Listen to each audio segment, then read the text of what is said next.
Very good. There you go, Gary. All right, Amy, I want to introduce you.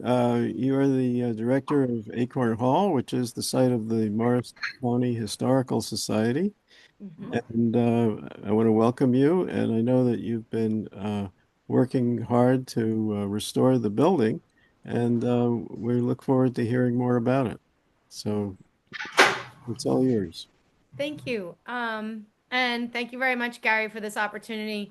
My name is Amy Curry. I'm the executive director of the Morris County Historical Society, and we've been located at Acorn Hall since 1971. So I should say this opportunity, oh, there we go. This opportunity really allowed me to look at the preservation of the hall and its carriage house and landscape, as well as the lives of the residents and stewards in a way that I really hadn't before. So my journey in today's presentation follows along these topics. There'll be some revelations, some laughs, some sighs of resignation, huge smiles, and then most of all, a drive to continue. Um, so with that, I'd like to invite you to join me in the journey of Acorn Hall's restoration. It's been one of generations, literal blood, sweat, and tears, and millions of dollars. So Acorn Hall's history begins as Skirmahorn Place, which was built in 1853 for John Skirmahorn and his family. A modest four-square home. The Skirmahorn family's time here in Morristown was very short. Following some family tragedy, the widower and two of his three daughters moved back to New York City, where they were from. In 1857, Augustus Crane purchased Skirmahorn Place and, with his wife and four children, moved into his new home in the Morristown country. Between 1857 and 1860, Crane, with his neighbor Ira Lindsley, turned the modest foursquare of the Skirmahorns into the large home defined by Italianate characteristics like brackets, ornamentation, and a large central tower. Work also included adding a three-story eastern addition and raising the roof line of the third floor so that it would accommodate the servant staff. Augustus Crane and his wife, Mary Bowles Crane, would spend the rest of their lives here, with the hall passing to their daughter, Julia, after the death of her parents. When the Crane's daughter, Julia Crane Corning, passed away in 1935, the hall passed to her nephew, Augustus Crane Hone. They reuse names all over the place. So he and his wife actually are credited with the only major update to Acorn Hall. In 1935, the Hones installed electricity, indoor plumbing, and a comprehensive whole home steam heating system, putting as much money into Acorn Hall as it was worth at the time, which was roughly about $10,000. The undertaking made the local newspapers, both for the construction itself, but also for employing so many people in the midst of the Depression. It was at this time the hall was painted white, as it would remain for the next 45 years. While we consider Acorn Hall's period of significance 1860 to 1880, since that's most in keeping with its original furniture and interior decorative arts, officially the hall's modernization ends its period of significance, which is an impressive 75 years. So time marched forward and the wisteria grew and grew and grew inside the hall. But it seems like this was a neighborhood trend. Following the passing of her parents, Mary Crane Hone, the only heir, started looking for an organization to take ownership of the hall, even contacting the National Trust for Historic Preservation in 1952. But the Trust for Historic Preservation was only founded a couple years before, and they took ownership of their first building the year before. They were not interested, neither was the Park Service, which had the Ford Mansion just a quarter of a mile away, or the Morris County Park Commission, which was actually in its own acquisition streak. Mary was well aware of the significance of Acorn Hall, with so much of its original interiors still intact. But as Mary's luck would have it, there was something happening both locally and nationally that would impact Acorn Hall's preservation and eventual restoration more than she could ever imagined. So it's quite appropriate to say that Acorn Hall's restoration journey began with the 1966 National Historic Preservation Act. And while any historic preservation treatment of the hall was still more than a decade away, the hall's ultimate survival was that same year as the passing of the National Historic Preservation Act, additionally influenced by an act of civil disobedience that made national news. The Saturday Evening Post cover of April 9th, 1966 featured news of the release of Stagecoach Bing Crosby's last movie, as well as articles on the KKK, Papa Hemingway, and the Tomb of Jesus. But inside, nearly 6 pages with photos were dedicated to Morristown's struggle with 280 as 287 approached the town. Former Morristown Mayor J. Raymond Manahan is angrily noted as saying, "They're tearing the heart out of Morristown," as local residents like Mrs. Thomas Cook, that's Betty Throckmorton Cook, Mrs. Garrett Hobart IV, and several other ladies of means and influence sat in the scoop of a bulldozer to protest the demolition of over 100 homes, some of the finest vestiges of the area's 19th century grandeur. While the rumor is that Mary Crane Hone of Acorn Hall was among them, what we can say with confidence is that Acorn Hall was the first house spared towards the westward on-ramp to 287. Not only was the house spared, but the land, all 9 acres, stayed completely intact. Mary recognized the historic significance of the hall, the western side of the building, still replete with original furnishings, carpets, wallpaper, fine and decorative arts, and with only the barest of modernizations. Mary knew the house was special, but it needed the right owner. In 1971, MCHS, having recently received a generous donation, received Acorn Hall from Mary, the last of the 4 generations of family residents. She then passed the baton, charging a young Patricia Eldridge with turning the hall from home to house museum. Pat immediately enrolled in Columbia University's Historic Preservation program, where she studied under James Marston Fitch, and before the year was over, had submitted the Hall's National Register nomination. Established in 1964, Columbia's HP program was the first in the country. But the tenets we live by today with regards to measuring historic significance, historic authenticity, and so on were still in their infancy. But what we didn't have in tenets, we made up for in spades with enthusiasm as the bicentennial brought a wave of interest in and excitement about history, local, state, and national. Still, at the time of the bicentennial parades and celebrations, publications of the first of our beloved standards was still 18 months away. And with Pat's relocation with her husband to Ohio, Acorn Hall was headed to its first restoration with no real guidepost or resident expert or advocate regarding preservation accuracy. For a couple years, things were a little hairy. As we all know, balancing original historic fabric, which can look, well, old and tired. And there was a push to present things spiffy and new, but without the grounding of truly understanding local cultural history and how that history actually influenced every aspect of Acorn Hall, well, everything was done with the best of intentions. Acorn Hall represents a country home of an upper middle class gentleman farmer who was very proud of his vocation that way, once exclaiming to a letter to his daughter in St. Augustine, Florida, that she was the daughter of a northern farmer. Well, she was actually the daughter of a born and raised city boy who had moved from New York City to the country only a few years before, but spent his first 40 years and the better part of his professional career working in New York City. But that really wasn't what Morris County Historical Society or MCHS's board really wanted Acorn Hall to represent.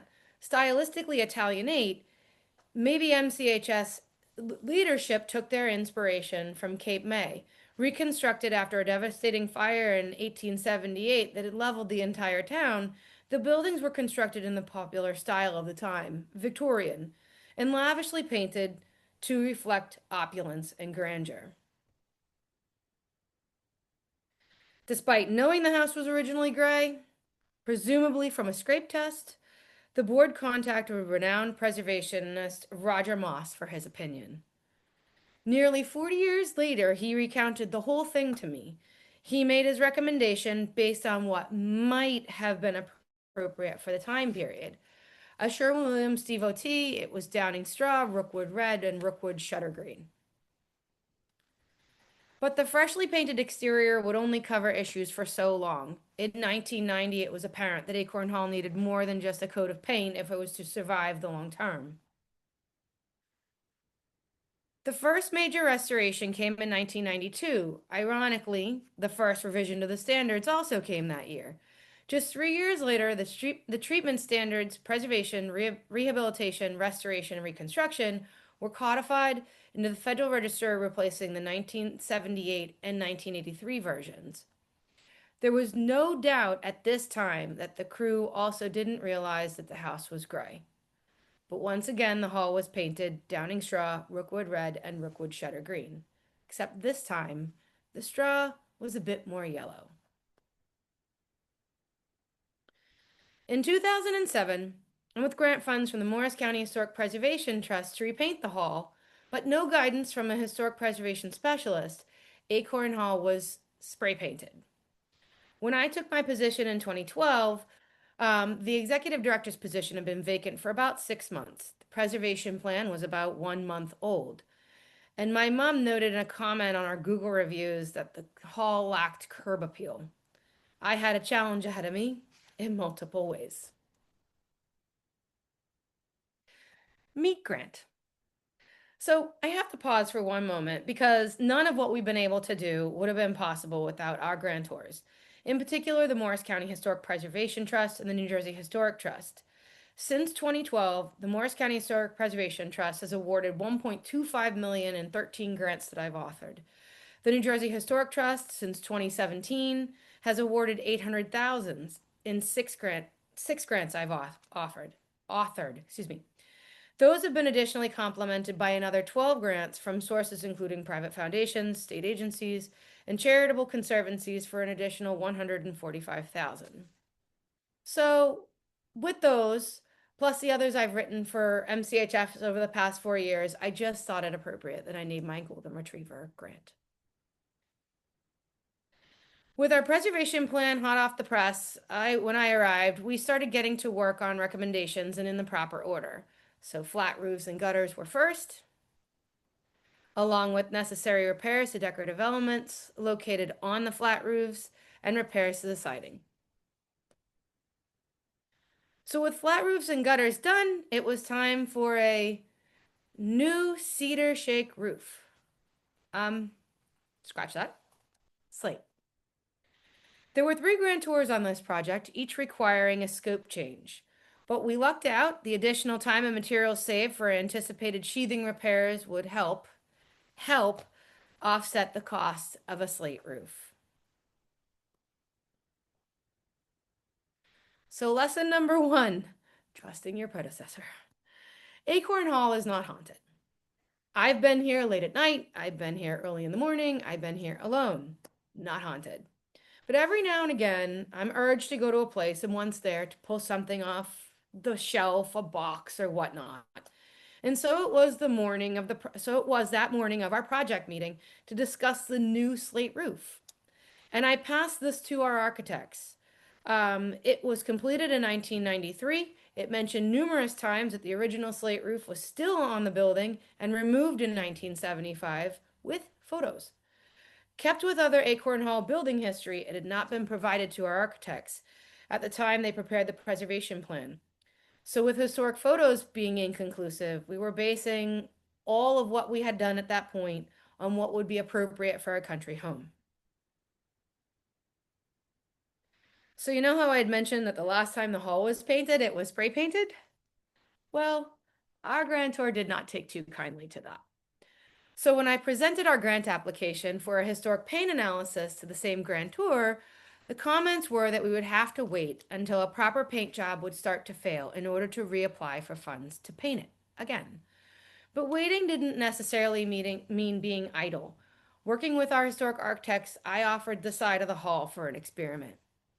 We had three panels placed on the eastern side of the building, one set up using a chemical stripper, one panel was sanded, and one panel was stripped with a heat gun, then treated with boiled linseed oil and turpentine. And after each surface treatment, a primer and paint was applied. This was while the historic paint analysis was being performed on paint chips. Analyses would scientifically document what scrape tests and my intrepid 1970s colleagues knew a long time ago. But what we learned wasn't just that the first painting campaign was gray. The second was also likely identical, a little lighter due to dirt and bleaching, but there was no evidence of anything but dark paint on Acorn Hall any time during the first generation's 50 years of residency. After sitting for 3 years, our paint test finally had its moment. An adhesion test was performed and rated. Unfortunately, due to the size of Acorn Hall, the test that performed the best, the non-chemical paint removal followed by an introduction of natural wood oils, was too expensive. MCHS employed a modified scrape, sand, prime, and paint method for the hall's finish. Overall, the information gained from the test and included in our report not only had the ability to serve the larger preservation community, but it also illustrated our commitment to the process. And we received our grant to repaint Acorn Hall the following year. So, linseed oil paint is now a thing, but using linseed oil to reintroduce natural wood oils into old and aged wood isn't that new.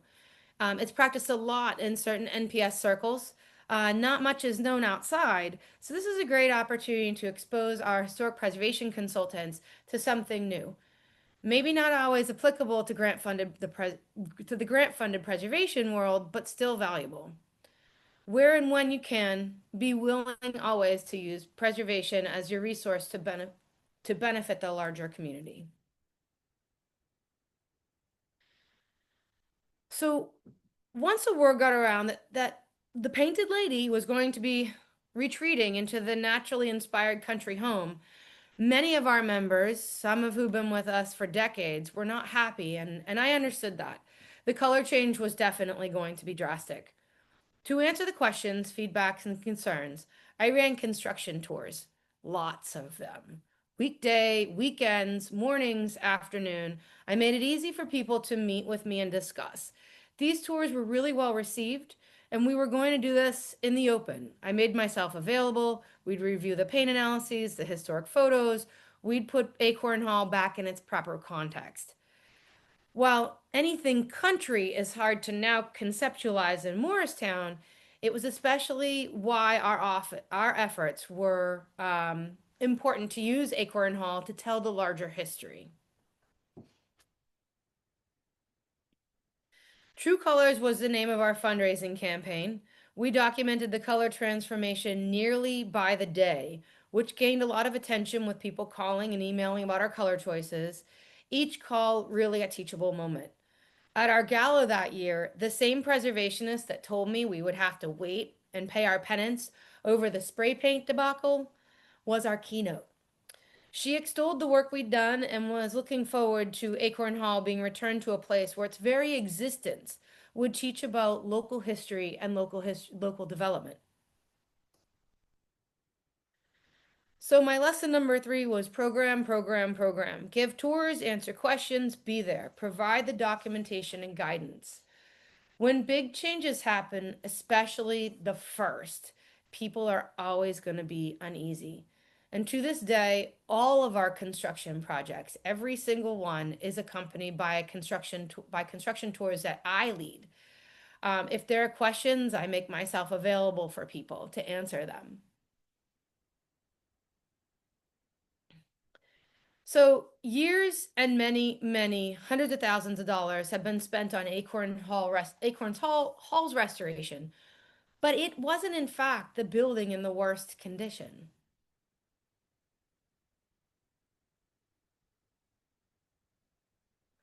While almost a decade had passed from starting the preservation plan to completing Acorn Hall's restoration, the Hall's associated carriage house one of the last middle-class carriage houses left in the local area, sat and waited, deteriorating more by the year. A testament to the past, including the property's agrarian roots, this building had also so many secrets. Some good, some not so good. But by the time we got to it, there was just so much work to be done. But benign neglect is a real and unfortunate thing, and while those impacts were challenging, so was the impact of an ill-fated modernization project that left temporary fixes permanent for 30 long years, which with each passing year, the carriage house was losing its structural integrity. The lights generally didn't work unless it was raining. The roof sheathing was rotted, the asphalt shingles were long gone, and until the EPDM roof was installed, water infiltration in several areas was so significant that it passed straight through to the basement. Stuff accumulated over years attracted vermin, rodents, and vagrants. The last, most definitely true, was before my time, but regardless, for the carriage house, my favorite comeback story, the time had come. In 2017, the first year the New Jersey Historic Trust grant funds returned, we were honored with two. Both grants I had applied for to fund the restoration of the carriage house. Documents for phase two and stabilization. Apparently, we weren't the only ones who recognized that time was of the essence with our carriage house. Built in two parts, just like Acorn Hall, the carriage house illustrated so much more about local cultural history, Crane family dynamics, and life in the Morristown country in the mid 19th century. All pieces of the story were a couple years from coming together, but so was the actual construction. Thankfully, they would coincide. The carriage house had never been open to the public. It was an undeniable resource on the property, and for so long it had been in such poor condition. This was the perfect time to engage our members and friends in our plans for the building. We had such a great success with construction tours of the hall. For me, working with the contractor, construction tours were also a great opportunity to show restoration work that people will never see, like the purposely hidden LVLs, cistered supports, and the actual timber frame construction. It was also a great opportunity to illustrate the long history of the carriage house, the good and the less good that were now permanent parts of its story. Every time I brought a tour to the second floor, I showed them where, if the mid 19th century adaptive reuse had happened, where my office would have been located. But in that, there was also a wonderful chance to teach about historic preservation and why we do what we do. Construction tours of the carriage house were also a great way to keep people updated about all that we were finding. Gray under the bulkhead, pocket windows that had been screwed closed, scars in the original flooring, um, indicating original access to the second floor, all the original woodwork, and that not only was the original standing seam metal roof still on the building, it was also a roof put together in small panels, not sheets like we had originally anticipated. Every day there literally was something new. Buried in the basement were Acorn Hall's original screen doors, two sets, four doors. The sliding barn door that once led to the tack room. Miles and miles and miles of original beadboard, wall and ceiling treatment, and the original hayloft ladder. But it wasn't just about the things, it was also about the people that we could now talk about. John Murphy, the gardener, well, he also must have done some carpentry. Or Charles Dabinet, the coachman, who accessed his unheated apartment over the horse stalls through that wall-mounted ladder, according to the scar on the floor. Or who got creative, or who it was who got creative and doodled in the hayloft a 19th century stylized image of a fireman. All of this allowed us to tell a richer, more complete story of Acorn Hall. It allowed us to interpret a side of the property that we never had been able to before. So just like today, my lesson number four, outbuildings are often given minimal attention over the years. Here you'll find fewer coats of paint and more instances of the old or even the original, providing missing links to critical information necessary to understanding the site's history. So making the documentation and the initial investigations of an outbuilding a priority is definitely something that my my architects will now be doing. So many questions were actually answered there before they were here at Acorn Hall. So more than Acorn Hall, also with the carriage house, we had a massive celebration that was punctuated by legislative resolutions and attendance by all our grand tours, as well as local and legislative leaders, MCHS members, supporters and friends, many who, like me, never believed this day would come. And then never believed it would look this good. But it really did. It was incredible. We were able to reinstall original wall and ceiling treatments. The floors are new, but based on the original. The horse stalls were reinstalled and secured. But by and large, what was presented was what would have been there in the 19th century. Thomas Hastings was arguably, one of the most influential late 19th, early 20th century architects, and whose most well-recognized works include the New York City Public Library, the Arlington Cemetery's Tomb of the Unknowns, the Henry Clay Frick House, and the Manhattan Bridge, just to name a few. But according to Hastings, we were really only half done with the restoration of Acorn Hall's property. Because for him, one half pudding, one half sauce, meaning that the landscape was just as important as the structures that sat upon it. So here we go. With Acorn Hall and its carriage house restored, it was time to address the hall's associated and original landscape features. They're also critical in helping understand local cultural history. First, we needed to properly identify an outbuilding foundation. We know that, as a gentleman's farm, both an ice house and a greenhouse were located on the property. There was never any clear determination, however, of the location of either. And the large foundation to the east of the carriage house was called at various points both. So, an archaeology of the foundation found eventually an ancient floor 5 feet below grade. So, ice house it is. In addition to identifying the purpose of an outbuilding foundation, we also needed to piece together elements behind the carriage house. These included scars on the back side of the carriage house, photos that showed a structure attached, and documentation there were once cows, chickens, and goats on the property. Again, archaeology helped us put together foundation elements below grade um, that matched with those above, and from there we could reconstruct the original gardener shed addition on the backside of the carriage house. For us, however, this was the first and only significant modification that we made to our restoration of the property that was specifically designed to meet the needs of our 21st century visiting people. While the reconstruction of the gardener shed, it isn't complete, they're actually framing it today.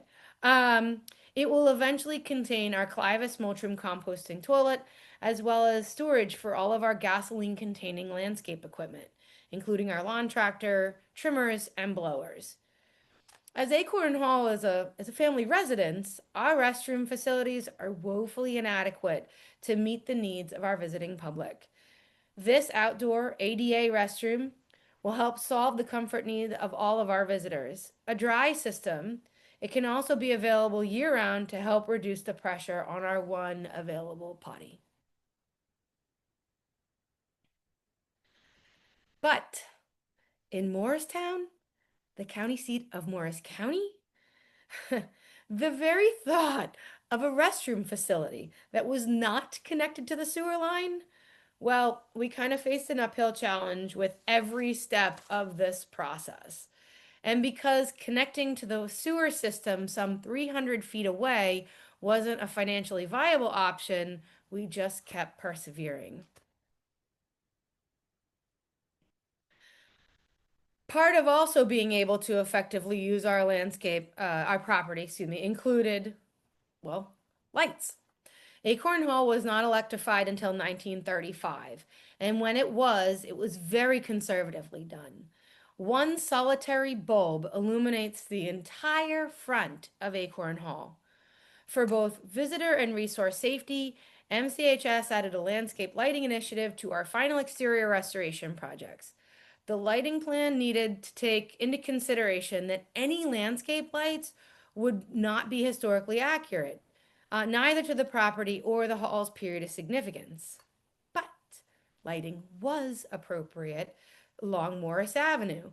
This photo was likely taken in the early 1920s and shows a street light.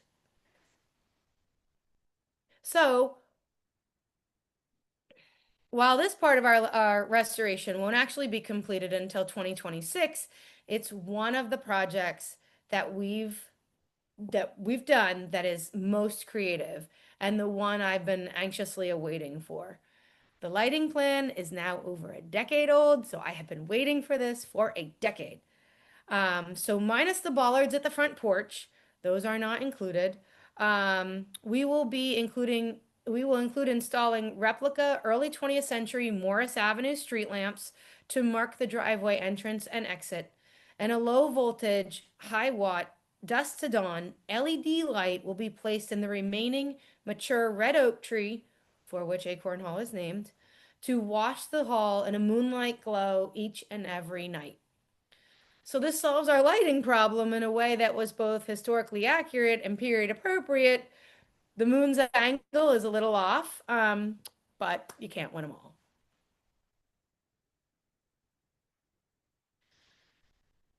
The last four landscape restoration projects built upon those we've been working on for years, with each making the property safer, more accessible, and more attractive.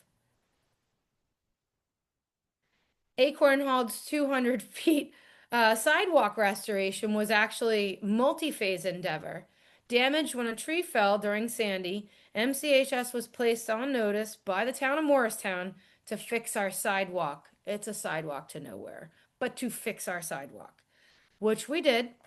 Most recently, we reinstalled the original front yard fence in front of Acorn Hall. A little too fast on that one. And it was a grant-funded restoration. So, additionally, here and there, we worked on other projects like the driveway and parking lot restoration. Each project was one small step forward that together made a massive difference.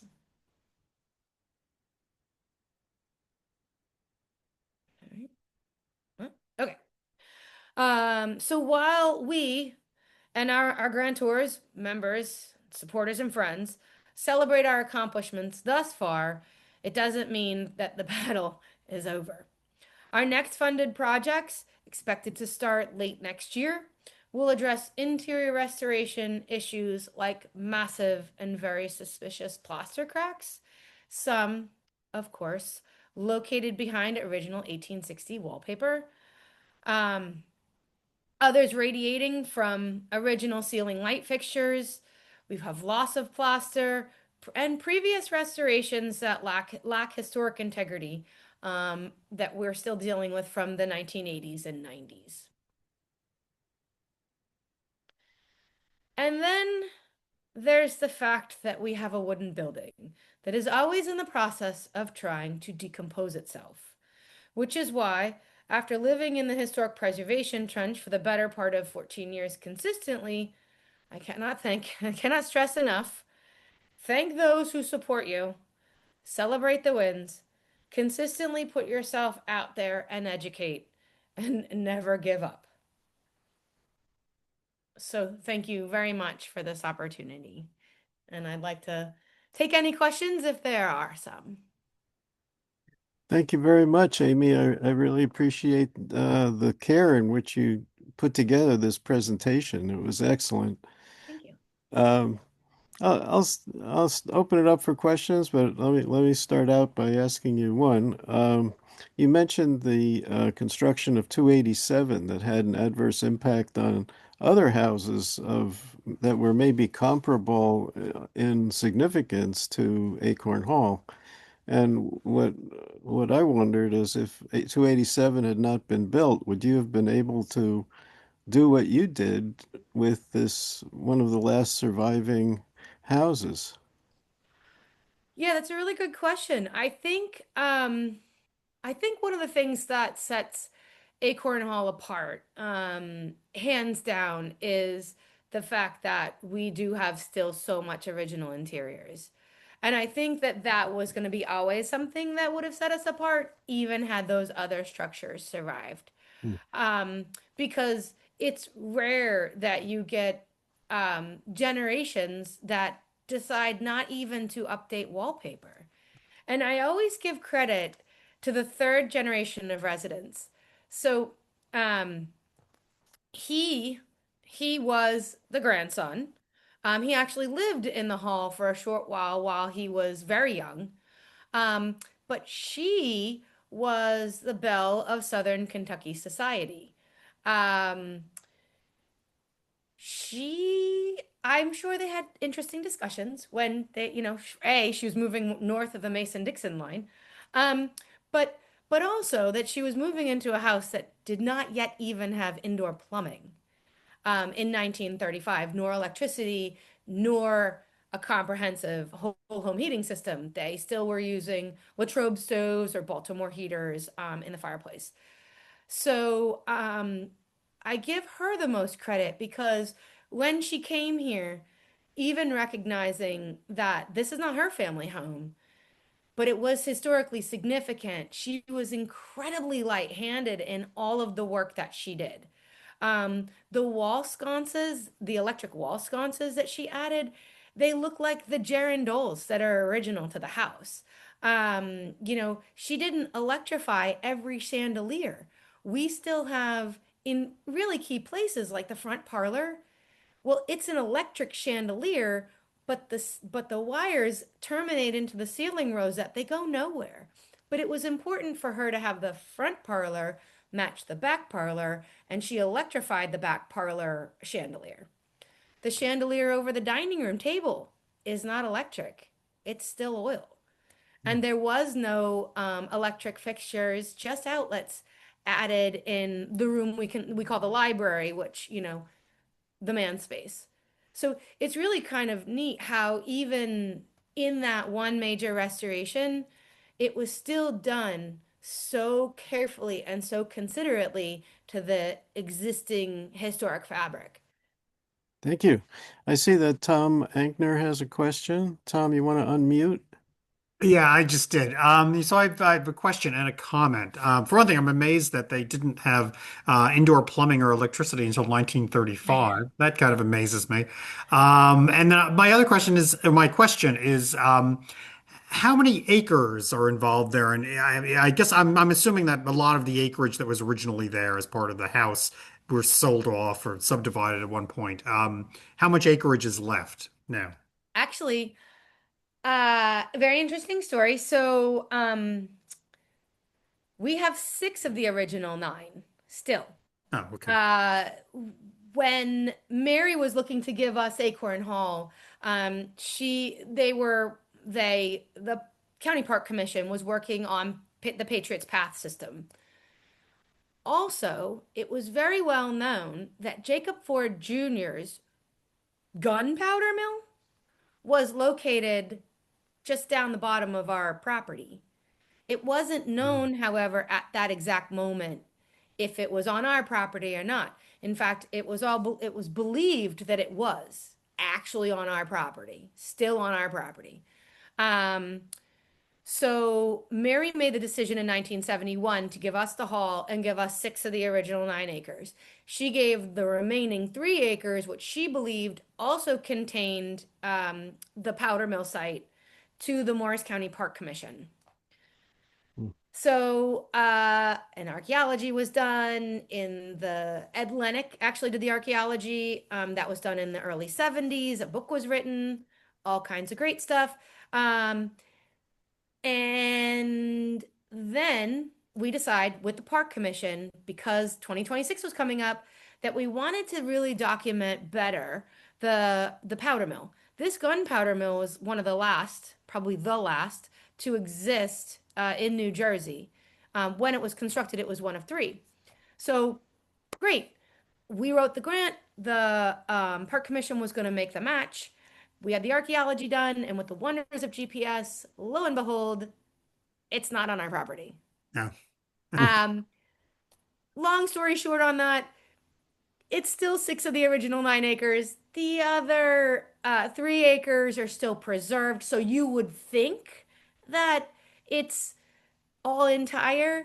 Um, We do know also that the land, the other 3 acres, they can't be developed. It's right along the Whippany River. So the property will continue to remain almost as it was, identically to Augustus Crane's time, except there's a little ownership issue. As far as the powder mill is concerned, that's also a pretty great story. I contacted the landowner, and he has all intents and presumes that he will be donating the land in which the powder mill sits on to MCHS, Oh, okay. Great. hopefully for 2026. So it was in 1853, there were 9 acres for the house altogether. Okay. 1853, 9 acres, and you Yeah. would still think that we're still sitting on 9 acres, Yeah, our property line that's technically. pretty interesting. Yeah. Yeah. Yeah. Any other questions?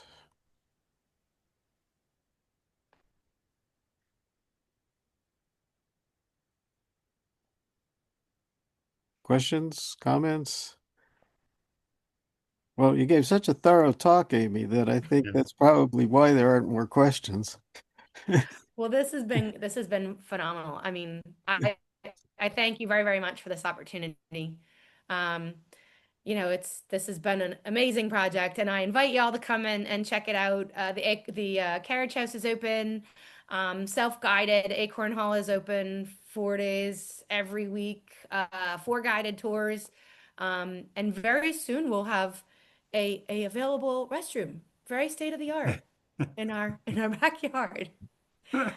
Uh, I recall being there some time ago and remembering that you had a very nice holiday display in one of the front rooms. Is that still something that you do?